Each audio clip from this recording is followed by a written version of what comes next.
Excellency, the Minister of Culture, Abdul Amir Al-Hamdani, for joining us today. Thank you. السيدات والسادة، قبل أن نبدأ الجلسة القادمة يتفضل السيد عدنان الجنابي نائب مؤسسي المعهد لكي يقدم هدية عربونية عن معالي عبد الأمير الحمداني لقدومه ودعمه للمنتدى. شكرا.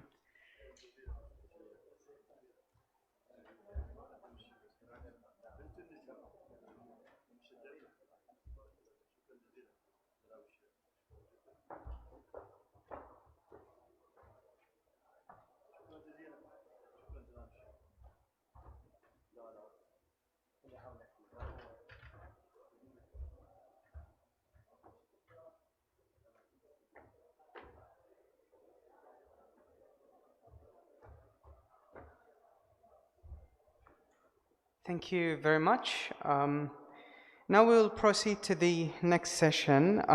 The session is titled Capacity Building a Women Empowerment. We have His Excellency Ambassador Paul Gibbard, the Canadian Ambassador to Iraq. Also Jean-Noël Ballou, Head of Cooperation at the French Embassy and the Director of the French Institute. We also have Sindis Abbas. She is an advisor, gender and SDGs and advisor at the UNDP, in addition to Ghada Hamid, program manager for the EU mission in Iraq. Of course, the session is going to be moderated by Awatif Rashid, who is a gender specialist at the Canadian Institute on Governance. May all speakers and moderators approach the stage. Thank you very much.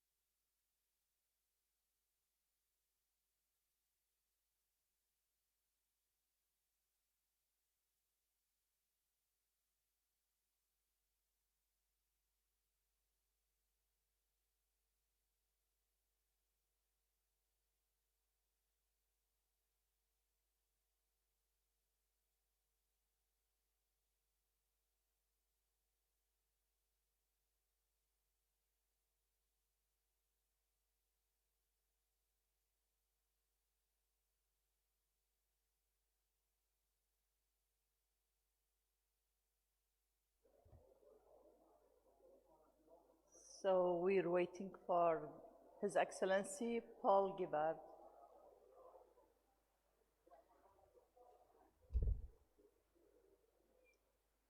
I have just seen him. Paul Gibbard. He's coming? Oh, okay.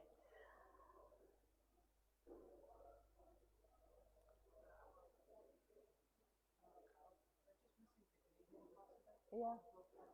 I don't know why he left.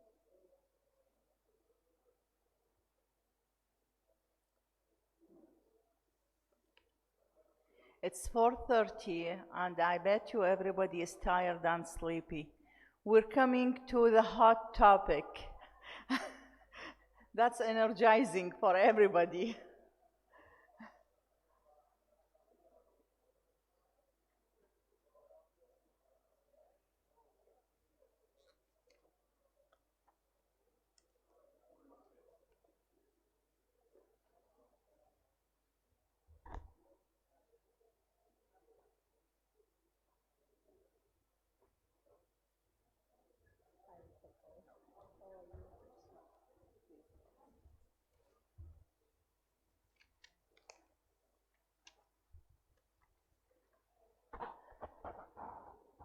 Huh?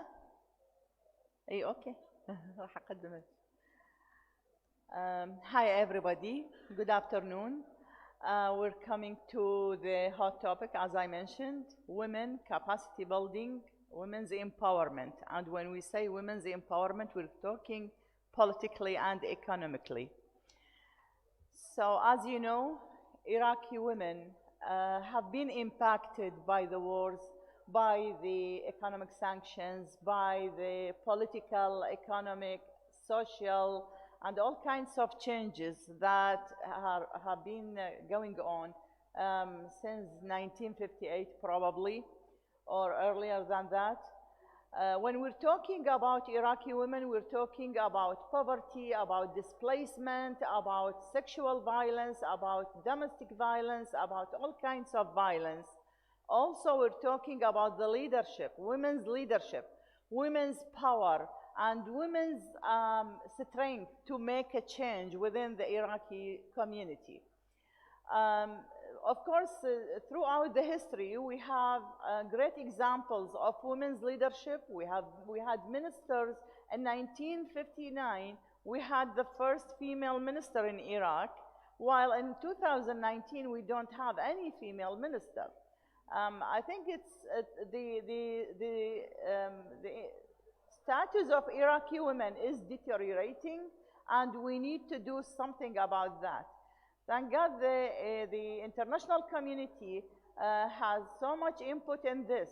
There is a lot of contribution by various international communities in Iraq to empower women and to make a change and to help them get over that the impact, the political, social, and economic impact in Iraq. Now welcome to our speakers today, and as I mentioned, we are going through the leadership, the empowerment, and the socio-economic development in Iraq.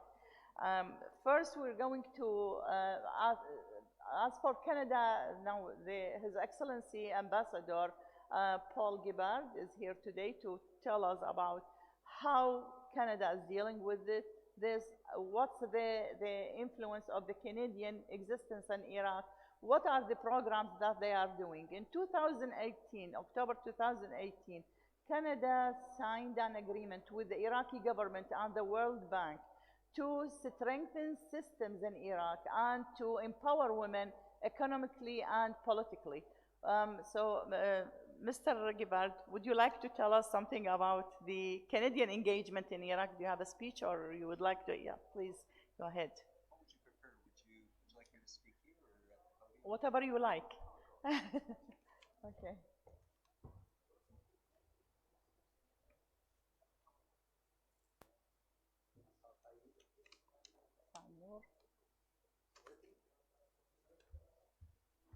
Is that better? Sorry about that. Masal Khair, Assalamu alaikum. Thank you very much for the invitation to be here this afternoon. It's a really interesting topic. I wanted to first thank the Minister himself for his presence here and for his commitment to this event. It shows in the quality, the level of people who are here. And it's a great tradition to see this carry on. I know that you played a really important role in starting this up, and it's great to see that this forum continues to play an important role in bringing people together. So I've been asked to talk a little bit about this issue of the role of women, capacity building and empowerment. And there are two key themes that run through pretty much everything that we do here in Iraq. One of them is a real focus on governance, issues around how do we support Iraq and Iraqis as they build capacity, as they strengthen their own institutions. And I have a colleague here, I believe, with the Institute on Governance who's going to speak more about that. So I'm not going to go into that in a lot more depth. But the other thing that runs through almost everything that we do in Iraq is a focus on the role of women. And that focus is a really practical one. It's grounded in the reality of some of the key issues that we face around the world and that we're facing here in Iraq as well. One of the things that we know from experiences everywhere is that when women are involved in building peace and mediating and negotiating, the quality of that peace and the duration of that peace, peace lasts longer and the quality of that peace is better. And that's an important issue in Iraq. Iraq has just come through a very long, prolonged period of civil war, of other kinds of trauma. And it's a country that needs time. It needs time to get back on its feet. And part of that time is about rebuilding that sense of a nation, that sense of community. And women have a really, really important role to play in making that happen. Another really important reason why we have such an important focus on women is the fact that the economic potential is huge. There's an argument about how the levels of participation of women, Iraqi women in the economy and the workforce, but everybody agrees that it's less than 20%. I mean, the figures are quite low. And so the potential there for benefits to families, to communities, to the country as a whole is enormous. And as we heard in the session we were just in, Iraq has an incredibly rapidly growing population, and it's going to be crucial to be able to come to grips with that. This is an economy that cannot, over the long term, rely simply on oil revenues for employment, for its future. And so addressing some of those issues are crucial. Let me talk to you really briefly about some of the things that we're doing, the ways in which we're supporting Iraq and Iraqis. And let me start first, and I'll be very brief on this, on some of the things that we're doing in terms of stability. Because I mentioned before, that stability is crucial for the economic development of this country. So we've been making a major contribution to the coalition in the fight against Daesh, and also to the new NATO mission Iraq that is providing advice to Iraqi institutions as they're moving forward to strengthen security through Ministry of Defense, Ministry of the Interior. Part of that is looking at the roles that women can play. Women have a unique role to play in terms of gathering information, in terms of resolving conflicts within communities, in terms of playing a really important role in making communities feel safe. And part of that is we've been involved in training women police officers. One of our most senior RCMP officers, Maureen Levy, a female superintendent, has been leading up that effort here in Iraq. We're also very involved. We've provided the first commander for NATO mission Iraq. And we're also providing the next one in November. And that next commander is going to be our top woman combat general, Jenny Carino. So she's going to be coming here in November, and I think it's a demonstration in a really practical way of the importance that women can play and should be playing. We've been contributing in an important way to the work on stabilization here, on helping communities not only rebuild sort of their infrastructure, but actually rebuild the community itself. How do you bring communities that have been torn apart, how do you bring those communities back together? So there's been an important investment in that, and particularly in the role that women can play in that. So with that as a bit of a background, let me focus now more on the side that has to do with women's economic empowerment. And as we heard earlier, right at the beginning of this session, we may talk about women's economic empowerment, but there's a very important part of that that's also about political empowerment as well. Let me start by saying that our approach to women's economic empowerment recognizes the fact that there are so many different players that need to be involved. So obviously the government is a crucial player, but civil society has an enormous role to play. The private sector obviously needs to be involved. Iraqis right across society need to be part of this. And so as we move forward, we are very much working through Iraqi institutions, Iraqi NGOs, Iraqi government ministries, and others. Let me start first with the big picture. And we've been supporting since January of this year a regional initiative called the Mashrek Gender Facility. And it's an initiative between Jordan, Lebanon, and Iraq, focused on looking at what are some of the barriers, the constraints to women's economic empowerment, and how do we address those? And how do we improve women's access to to entrepreneurship, to the economy, to jobs more generally? The Iraqi government has been in the forefront of developing a national plan around women's economic empowerment. If you have questions about that, I think that's it's worth following up with the Iraqi government on that one. I think that they're looking ahead, and they're really trying to figure out where to go next on this. But the great thing about that plan is that it's a plan that has been very much developed in consultation with civil society and with women entrepreneurs here in Iraq. In terms of the kinds of things that we're supporting through various projects, it's very much the same kinds of things that the government of Iraq has identified as being key. And so we're starting at the grassroots. So we're looking at what kind of training do women need if they want to become entrepreneurs, and that's an important part of it. But the reality is that not all women are going to be entrepreneurs. There's various reasons for that, but that's the reality. So the next question is how do we involve women in the workforce in other kinds of ways? So there are initiatives that we're supporting that take a market-based approach to that, to look at what sectors of the economy are most likely to grow in future, and what are the options, what are the opportunities there for women to be part of those growth sectors in the economy, and providing technical and vocational training for women in those sectors. Another really important issue is the whole issue of access to land and to resources and to credit. Those are tough issues, and they're often embedded not only in legislation, but also in societal kinds of norms and views around inheritance and land title. And so one of the things that we've been supporting as well is encouraging and supporting the role of women in local councils and governance. Because it's often at that level, at the local level, where decisions are made about how communities are going to function, that you get support for women's broader participation in the economy as well. More broadly, at a national level, there are some important legal barriers to women's participation in the economy. And so we've been supporting efforts to identify what some of those barriers are, to support women MPs, members of parliament, who are working on some of those kinds of issues.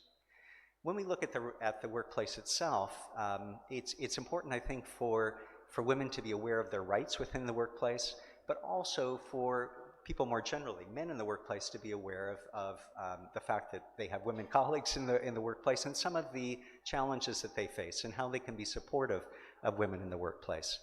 It's important that women feel welcome in the workplace, and some of those things are really simple. Some of those things have to do with things like bathroom access. I mean, there are places where women have to walk for 15, 20 minutes to find a washroom, whereas their male colleagues have them right around the corner. So there's some really practical issues to look at. Childcare is an issue around the world, and it's an issue here as well. And an issue that we face in Canada, and certainly an issue here as well, is the whole issue of harassment, sexual harassment in the workplace. And it's an issue I know that the Iraqi government is taking a look at as well. So one of the last things that we've been encouraging is looking at this not as an issue just for women, where women need to be part of the solution, but that men and boys need to be part of the solution as well.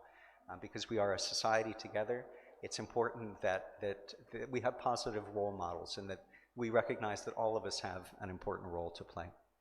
Let me finish finally with just a couple of comments about the trade side of what we're doing. Canada is a world leader in terms of the energy sector, and part of that energy sector is renewable energy. There is an organization that started in Canada, Women in Renewable Energy, that brings together women who are executives or workers in that sector, with government, with civil society, with academics, to look at how women can work together to move forward in the area of renewable energy. And so just leave that as an example of ways in which we can all work together, and that fit with the theme of this conference as well. Thank you very much. Thank you. Our next speaker, Mr. Jean Noel, will tell us probably about France's priorities in Iraq, especially in women's leadership, economic empowerment, and socio-economic empowerment for women.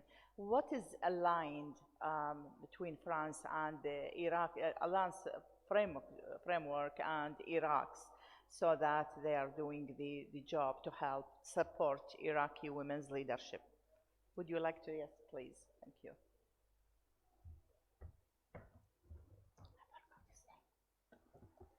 Thank you. I'll try to go directly to the point, while being more general at the beginning. Women's empowerment through capacity building means building the nation's capacities. Women's empowerment has become a major issue worldwide, tackled at all levels. Today, we are all taking actions and drafting new policies. Empowering women is not only about human rights, it is also, of course, about enhancing social, political, economical conditions in any given country. The economic empowerment of women is a main factor of progress and development, of course. You need to know that the majority of people in poverty around the globe are women. They make up 70% of the 1.2 billion people who earn less than $1 a day. The global rate of women's participation in the workforce has stagnated at about 50% compared to the rate of males at 70%. Women and girls face chronic economic vulnerability as they are often denied access to property, capital, social insurance. It is said that global GDP could rise by $12 trillion within 6 years if the necessary measures were taken to reduce economic barriers for women. As you know, our country is very much committed in climate change, and women are also fundamental stakeholders in the environmental transition. Greater gender equality and women's empowerment are key elements in curbing climate change. Current climate change trends have differentiated implications on humans, and climate variations affect women in a specific way, especially in the South and in the Middle East. In order to achieve the SDGs, it is important to mainstream gender in climate change mitigation and adaptation policies, and also in funding mechanisms. Well, after this very general introduction, I will present. I'll start briefly with what France is doing to empower women in France through capacity building at a domestic and, of course, at international level, before addressing the issue of women empowerment and capacity building in Iraq. So, maybe some comments on the situation in France. As early as in the 70s, the EU issued its first directive concerning equal pay for work and equal value without distinction between men and women. Since then, EU issued directives against all kinds of discrimination and legislated for equal treatment in all public policies. France eventually, of course, implemented the whole set of European directives. So now we have set up a High Council for Gender Equality, which is in charge of assessing on a yearly basis the implementation of gender equality at all levels. Since 2 years now, both policies were introduced. Gender equality is a top priority for President Macron's mandate. In May last year, the Minister of Labor and the Minister of Equal Treatment between men and women, actually there are 2 women, by the way, disclosed a series of 10 actions to implement equal treatment in employment and occupation, such as implement the principle of equal pay for work for equal value. You need to know that it was set by the law 45 years before. Still, we're working on it. Today, the average gap in France is still 9%. Companies now are given 3 years to comply and must create a fund for the purpose of closing the gender-related wage gap. Addressing transparency as well, companies must publish on their website the wage gap between men and women. We are making more training programs and capacity building, which are now compulsory for part-time staff, knowing that 80% of the part-time staff in France are women. Some examples: a tutor in charge of gender equality is appointed in each school to provide guidance to female students and their parents and try to lift psychological and social barriers, preventing girls from choosing some career tracks. The government is dedicated, as given an envelope of 420 million for this set of measures. And now we are talking about France. So, as you see, it took more than 45 years to implement legislation to try to provide equal treatment in employment and occupation, and we're not done yet. And we are still struggling, particularly against social barriers. Now, of course, French international strategy on gender equality matches the domestic strategy. In last year, France adopted a new gender strategy, deepening its commitment to including gender-based issues in all of its development instruments, with a view to supporting the empowerment and equal rights for women and girls, and to dedicate greater means of implementation and funding, with the ambitious objective for us that to reach within 3 years 50% of gender-focused development aid. So France is committed in promoting access to productive and economic resources and to decent work. This is achieved through projects to free and equal access of women to the labor market, to vocational training, especially in professions in which they are underrepresented, to basic social services, welfare systems, to financial services, to the use, ownership, and control of land, to the control of drinking water, to energy, to ICT, to transportation infrastructure, to legal advice. In helping women to set up businesses, bolstering women's means of subsistence through economic recovery in crisis and post-crisis countries such as Iraq, reinforcing measures for social change for female informal workers and female migrants. With regard to climate change, again, France was instrumental in ensuring that gender considerations were included in the Paris Agreement, and still we ensure continuously that gender dimension is taken into account in climate-related issues. Based on this strategy now, France has for many years contributed to capacity building of women in developing countries in the Middle East through multilateral and through, of course, bilateral projects. For the time being, we haven't targeted women's empowerment as such in Iraq, but as you need to know, it's a cross-cutting issue that has to be present and in all our funded projects here in Iraq. I will now address some comments on women empowerment and capacity building in Iraq, maybe with some key figures. We understand that 1 in 10 households are headed by women, and only 2% of them have a steady job, 6% depend on odd jobs with no regular salary. 85% of women are not participating to the labor force, and Iraq is supposed to be the second lowest ratio of female to male labor force in the MENA region. In addition, women with higher level of education have a higher unemployment rate here in Iraq. 41% of those with diploma and 68% of those with at least a bachelor's degree. So what are the main reasons preventing women from accessing the private sector in Iraq?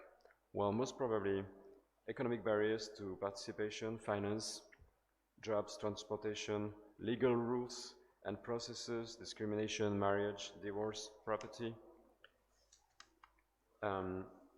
There's poor gender-friendly basic services such as safe transportation, childcare, and of course access to health. Yet, cultural and social obstacles remain the main driving factors preventing women from working in the private sector, like restrictions on movement or male consent. Social norms are most probably the main obstacles to their participation in the private sector. The Iraqi government has made great efforts in improving the legislation, but the implementation is faced with strong social barriers. Negative perception towards women spending a long time outside her home. Restrictions in access to financial assets, even though laws and regulations grant women access to finance, it remains conditioned by social bias. Microfinance institutions make fewer loans to women than men, 16% here in Iraq compared to 68% in other MENA countries. And in Iraq, only 7% of firms are owned by female entrepreneurs compared to 23% in other MENA countries. So to conclude, we can say that yes, capacity building to empower women is essential to enter the job market, the private sector. This is what we're trying to do in all our cooperation and stabilization projects. I won't give you the long list, but still, it is not enough. We collectively need to address social obstacles through regulations, law, and on top of that, through education, and especially through the education of boys. Thank you for your attention. Thank you, Mr. John. Well, back to the UNDP, and Sundus Abbas is the expert of women and gender programming in Iraq since what, 2006? Yes, she is the expert and she knows it all. She's going to tell us about how the UNDP has been engaged in women's empowerment and women's economic, socio-economic development. Yes.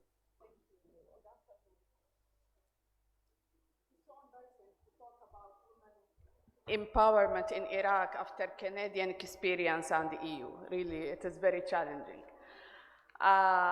Thanks again, colleagues, for inviting me and in this forum. I think it is a very positive and a good step to have a session on women empowerment in such kind of forum. That is mean we receive the message.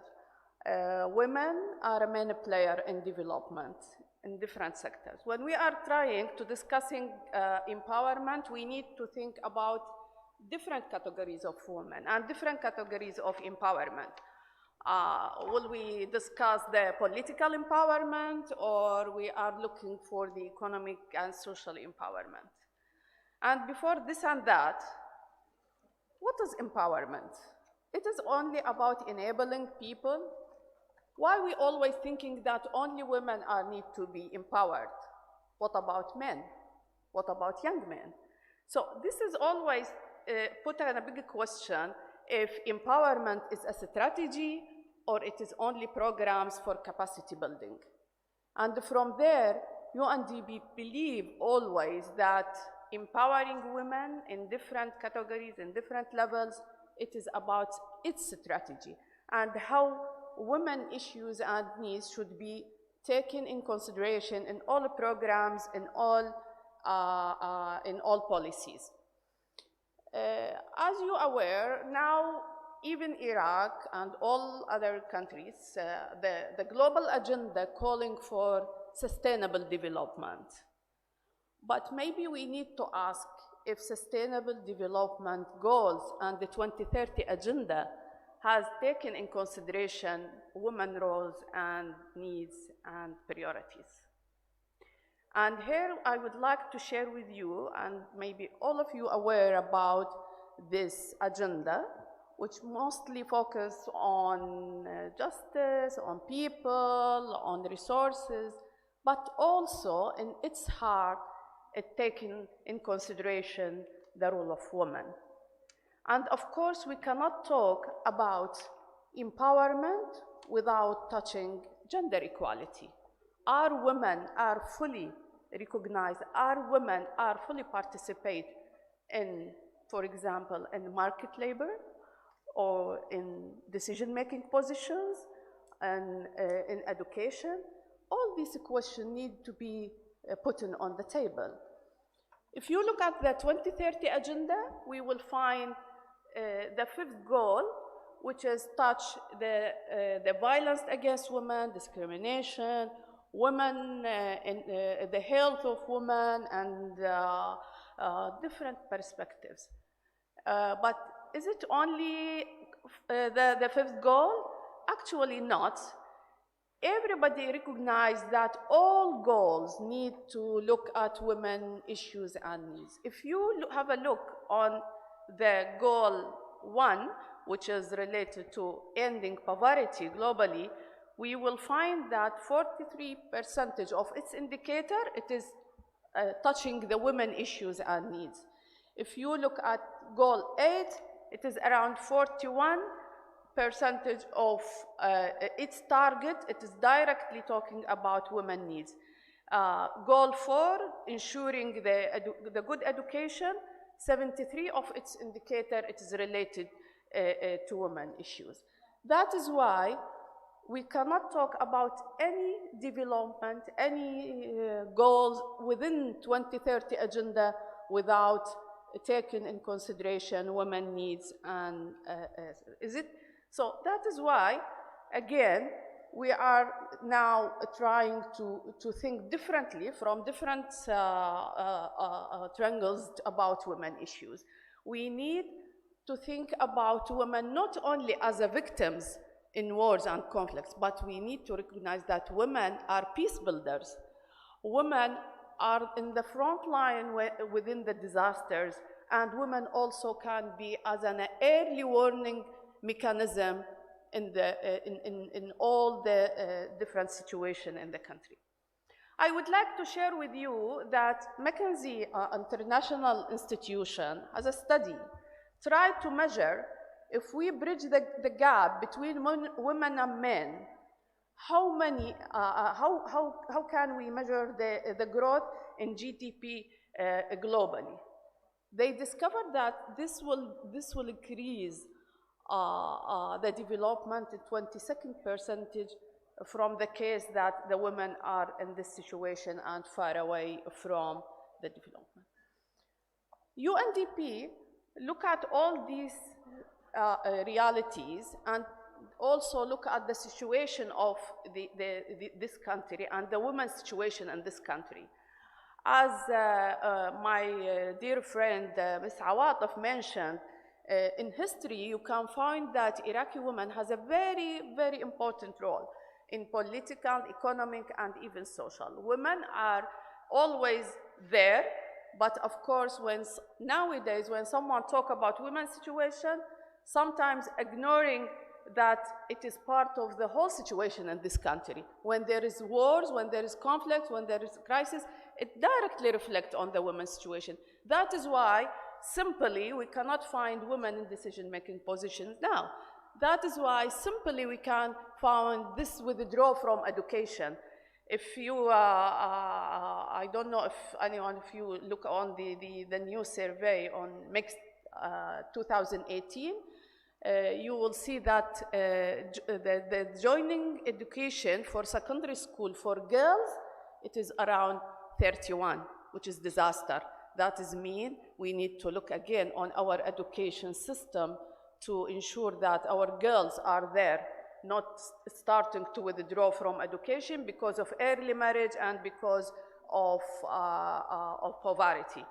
These indicators, I think it will be fair enough to look at it and try to understand what the situation of Iraq.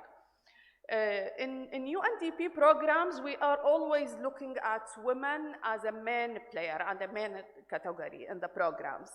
And we try always to be sure that gender mainstreaming for all our programs. So, but of course, it is different programs according to the women categories. I would like to share with you that, for example, in a new liberated area, we cannot talk about raising awareness and enhancing the capacities before thinking about women who on household wife and they don't have even the daily resources for feeding their families. That is why UNDP adopt a program which is, we call it Cash for Work. We are trying to encourage women to have some initiatives and work on a daily basis, and we start to pay them. Taking in consideration that women in that area, like Ambar, some area in Salahuddin, or even in Mosul, women are usually know how to deal with their houses, not to be in labor market. That is why it wasn't easy, but we discovered through this simple initiatives, small initiatives by cash of work, we discovered that when women has the space, they will be there. So they start to function the life and the economic life in these cities, and nowadays they have some their own business. Some of them start to think how they prepare themselves to be part of the provincial council in their cities and contribute in rebuilding their cities. From other side, UNDP also working on with women in political empowerment with women MPs and women who are willing to prepare themselves for election, and we provide trainings and capacity building programs trying to enhance their capacity. We all believe in UNDP. When we are talking, especially on women political participation, we think always it is about women themselves. It is not about UNDP. When women feel that they should solidarate each other, when they believe that they have their will, they will be there. We are here just to facilitate, just to provide the technical support when they need. In UNDP also, we are thinking about young women, the future of Iraq. And I don't know, I'm sorry because maybe I missed the other sessions, but for me, the session that I attend, it was gender blind. Nobody mentioned about young girls, how they contribute on this, where they are in the private sector. I'm always thinking, how can we encourage our new women and young girls to be in the private sector as a main player again, or not only as a second line citizens. They should always be there, especially if we remember that they have this will, they have this capacity, but sometimes it is about the space. When women find the space, that is why we all should work together, put our hands together to support women and try to give them a more safe space for a more active role. Thank you very much, and I will be ready for any questions. Thank you. Thank you. Ms. Ghada Hamid, Program Manager at the European Union. Would you like to deliver your presentation? Sure. Welcome.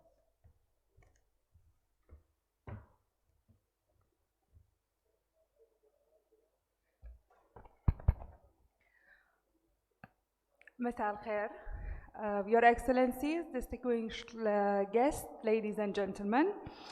First, I would like to apologize if my presentation was not directly related to the women empowerment session.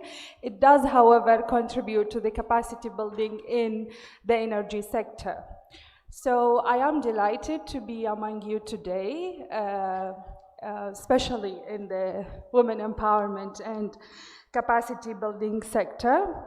I'm here today to share with you a success story. We did, during the day, talked about education, skills, and the labor market, and how we can actually capacitate the young people to be part of the energy sector.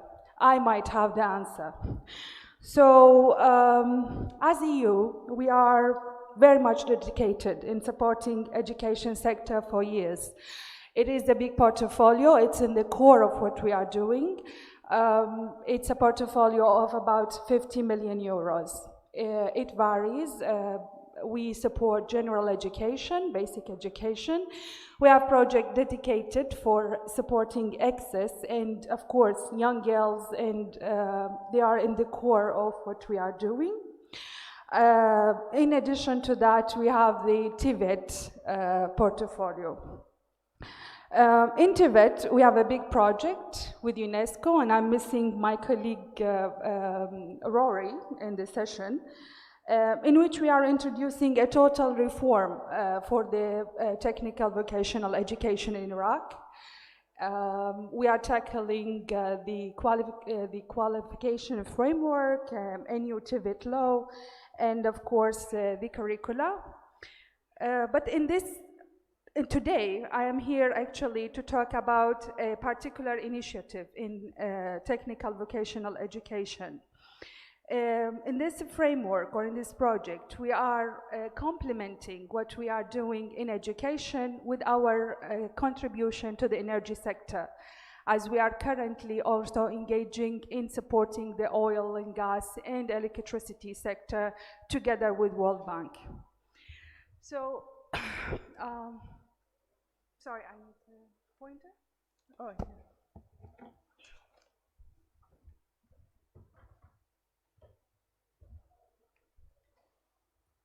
So I'm here today to introduce you to IJADA project. The original name is Development a Replicable Competency-Based Training Model Piloted in Oil and Gas.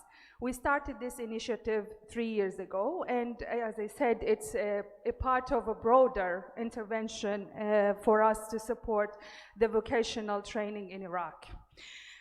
So the project actually was designed to support the establishment of an open, stable, sustainable society based on a diversified and growing market economy that generates employment, reduces poverty, and promotes equitable economic and social development.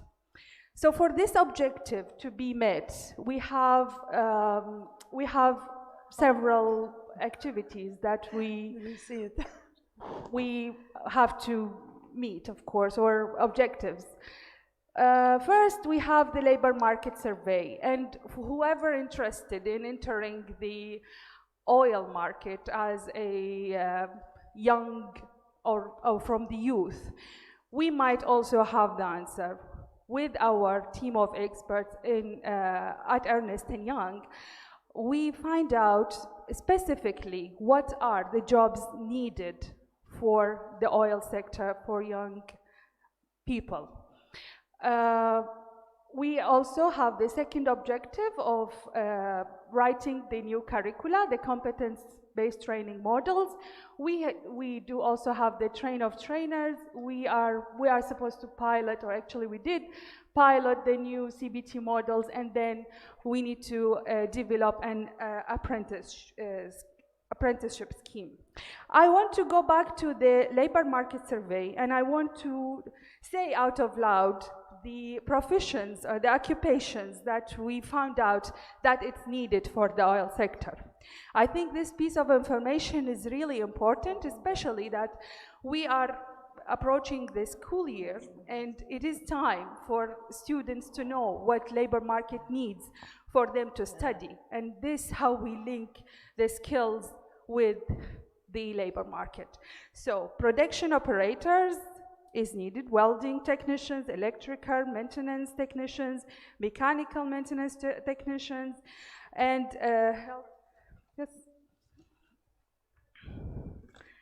health and safety environment. Okay, again, we have our experts here, Mr. Tim Eisen from Ernst & Young. He is our lead expert, and whoever wants a copy of the detailed report of the labor market survey would be more than pleased to hand it to you and to give you more information. We did also have training of trainers. We sent 33 training, I will try to be quick. So we did, this is the labor market survey results. This is 33 Oil Training Institute staff went to Malaysia for INSTEP facility, and they get an internationally recognized training. And last week we sent additional 54 staff from the 4 Oil Training Institute in Iraq.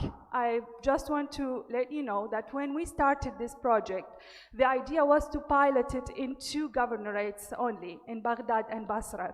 But with the dedicated cooperation and support and interest that we've seen from the Oil Training Institute and Ministry of Oil, we were managed at the end to cover the 4 Oil Training Institute. So we are now actually covering over Iraq. And of course, we developed all the training materials. It is handed now to the Oil Training Institute, and then we developed the apprenticeship scheme, and it is currently being used by the international oil companies, with, of course, the state oil companies. So going back, and because now I know it's the session of the women empowerment, I would like to share with you a story. I've been to one of the Oil Training Institute classrooms in Baghdad once, and I've seen no female students. I did ask, and then they told me that there was no rule preventing any female students from applying to this classroom. The reason is that it is not female-friendly environment for those girls during the trainings and also after the graduation.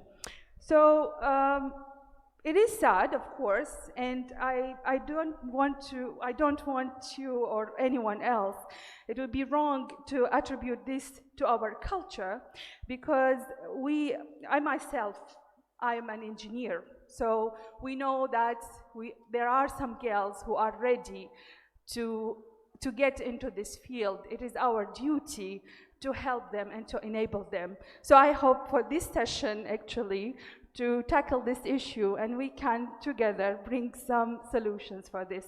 Thank you. Thank you, Ghada. Actually, I think we have still 10 minutes. Women are underrepresented, not only in the leadership position, but also in this forum. Don't you think so? Like, we heard lots of speeches about women's empowerment from various organizations and companies. Still, when we look at the women here in this room, I saw like one woman out of 20 men. And I was wondering, is it okay with this sector, with the investment, with the energy, with the oil, with all these companies participating in this forum, that women don't get leadership positions? Another thing, in Iraq, at the Ministry of Education, we have 18 governorates. Each one has a general director for the education, Department of Education there.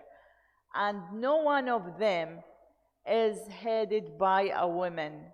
No women at the departments of education all over Iraq. We have like over 1,600 GD in Iraq, GDs, general directors in Iraq. 16 out of that number are women. So women are underrepresented. And that doesn't mean we don't have women who are qualified. It means that women are not given the opportunity, equal opportunity, to be in leadership positions. Is that right? Yes, Sundus. Thank you, Awatif, you addressed this issue, but maybe I would like to share with you my perspective for this. I always, as a gender advisor, I always advise our colleagues don't stuck on the leadership positions. Women participation in decision-making positions, it's a critical issue and it's important. But if you look at the sector and the society in general, the thing that we need to focus on is how can we make our policies, our strategies, our programs in all ministries are gender sensitive. And when I say gender sensitive, I mean simply take in consideration women needs and issues.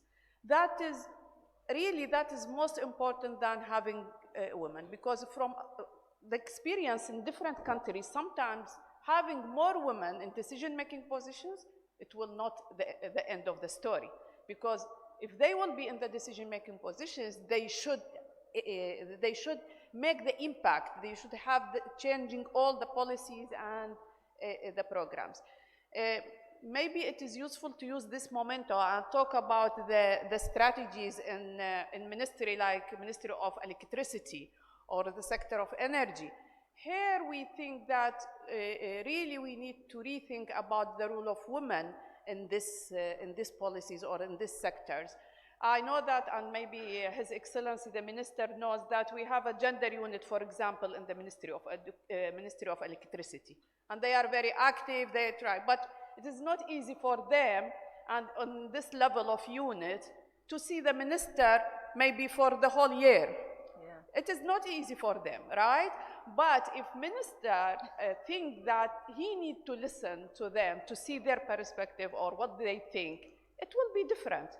For me, simply, if I want to have a rational policy in using electricity, the first one that I will think about, it is the mothers and the women in the houses. Mm-hmm. Those whom will help me if I want to really to have a real rational policy and also for different issues. So maybe if it is not easy for us to have 50% for women in decision-making positions in different ministries, but at least to have some open channels about these issues in order to improve our strategies. Thank you. Thank you, Sundus. The floor is open to questions if anybody would like to ask. No questions? I thought it's a hot topic. Yes, Your Excellency, Loy? Yeah.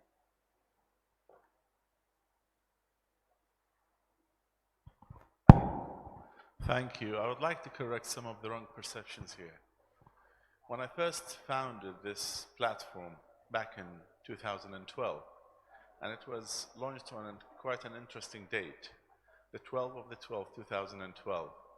I was rather short of staff at that time. My primary staff before forming the bigger team was my wife and my 3 girls. I was the minority in that core entity. So that's to start with. So whatever that founded this platform and whatever that policies or publication that came out of it to guide institutions are made of women. That's number one. Number two, since the establishment of this forum, at least 50%, and I'm glad to see this year, more than 50% of the team organizing this platform, women. 3, talking about my ministry. When I first arrived to the ministry, I made sure that the role of women very much recognized.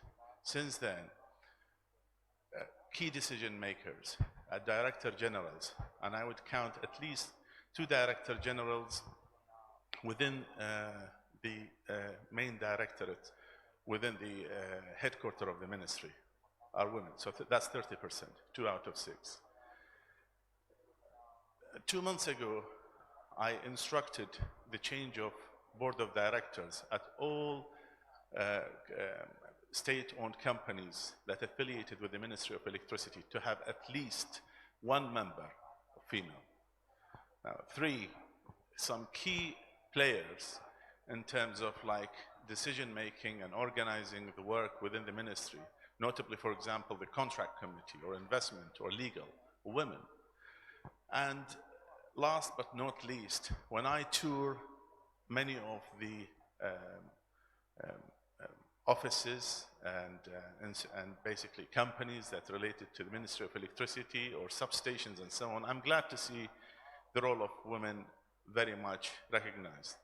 Last time I visited a substation that was built and established by 60% of female engineers. So I think when we talk about the role of women, it's not necessarily like they are kind of like underrepresented, but very much not being paid attention at media level. And the wrong perception painted an unnecessary definition or kind of like black them from being more and more visible. No, women are very much recognized and very much visible. They're just not very well viewed or put by our mainstream media. And I would suggest that this wrong perception to be corrected. And this is just an example. This platform and the recognition of this international participation would have not been possible without the participation of women being standing behind the screen, supporting and building such initiative. Thank you. Thank you, Your Excellency. What I stated was not about the organization of the forum. It's about everybody was engaged. Like you saw the speakers, they came, yeah, they were international, they were from departments from Iraq, like national, but still, like even the international companies who came here, nobody brought a woman with them. There was no women. The first day, if you remember, there were no women. I wanted somebody to talk to. There was nobody.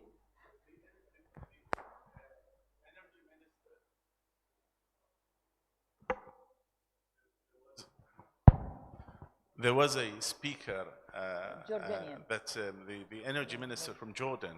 Yeah. She's supposed to speak on panel 1, but she couldn't make it because of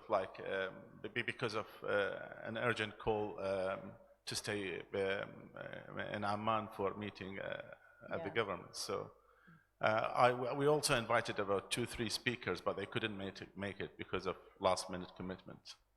Yeah. So I mean, the level of participation is this is not by design, it's just by accident. I mean, I was at the World Energy, some international conferences just recently, and that's truly like international platforms, and I saw so many platforms like dominated by men, no women. So we're doing our best here in Baghdad, and I think with this level of participation, we've certainly achieved more and more steps ahead. Thank you, Your Excellency. It would be fair if they have more women participating in these conferences. Thank you, our speakers, Your Excellencies. Thank you, Your Excellencies, our dignitaries who attended this conference, and hope to see you again next year. Thank you.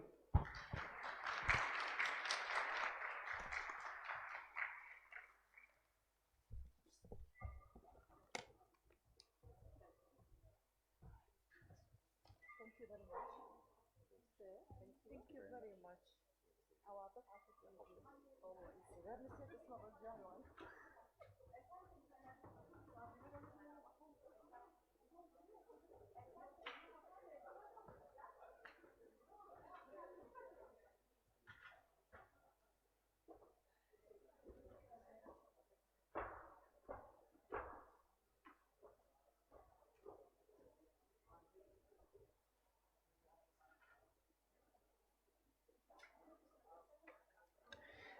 Thank you very much to our distinguished panelists and moderator. May I ask our Vice Chairman, Mr. Adnan Al-Janabi, to come to the stage and to present a token of appreciation to His Excellency Ambassador Gibbard, the Canadian Ambassador, for joining us here today and supporting the forum. Thank you.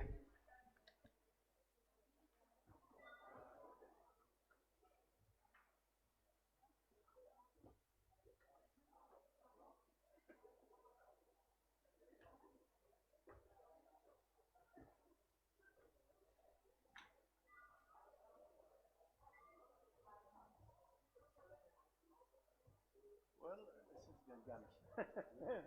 He's part of our ancient history, but also we hope we'll bring for the future with the help of Your Excellency. And I don't need to add anything to the relationship between Iraq and France. It's historical, it's strong, and it's continue. I mean, with Canada, it's going to continue for a long time.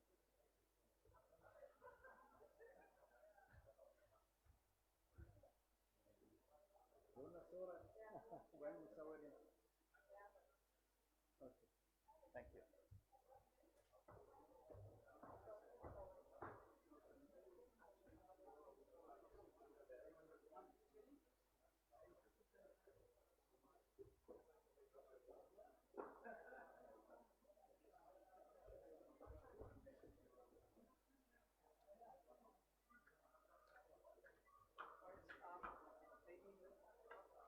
Ladies and gentlemen, thank you very much. It was a long day. Tomorrow will be our final day. It will be a half day that's going to be open by the Deputy Prime Minister for Energy Affairs and Deputy Prime Minister for Economic Affairs. We will discuss economic reform.